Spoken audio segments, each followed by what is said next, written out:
Hello viewers, আসসালামু আলাইকুম।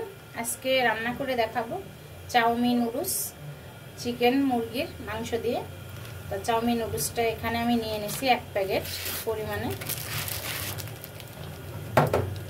এখন এখানে দিয়ে দিছি 1 লিটার পরিমাণে গরম পানি। পানিটা কিন্তু গরম হয়ে গেছে।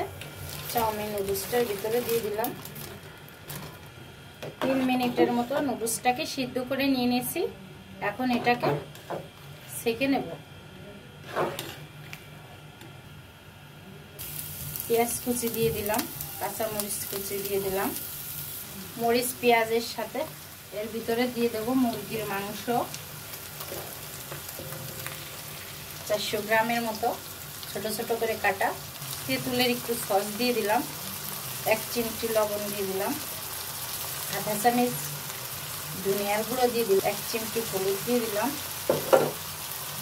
এর ভিতরে আদা রসুন জিরে গরম মশলা দিয়ে ভাজা মশলা দিয়ে দিলাম 3 চামচ। এখন ভালো করে নাড়াচাড়া দিয়ে মিশিয়ে নেব আর রান্না করে নেব 4 থেকে 5 মিনিট।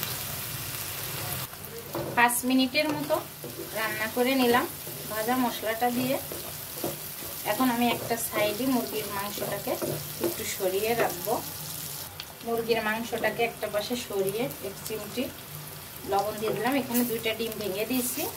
2টা ডিম এবার একটা সাইডে ভালো করে নাড়াচাড়া দিয়ে ভেজে নেব। একটা সাইডে এভাবে কাট করে মুরগির মাংসটার সাথে ভালো করে ডিমটাও ভেজে নিলাম। এখন মাংসটার সাথে ডিমটাকে মিশিয়ে দিলাম। এখন দিয়ে দিলাম নুডলসগুলো,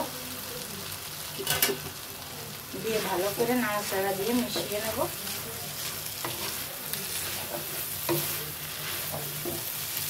নুডলসটা আমার একদম রান্না হয়ে গেছে। হালকা একটু এর উপরে ভাজা মশলা ছড়িয়ে দিলাম। আপনারা বাসায় এভাবে ট্রাই করবেন। ভালো লাগলে লাইক শেয়ার কমেন্ট করবেন। অন্য কোনো রেসিপি নিয়ে আবার হাজির হব। আল্লাহ হাফেজ।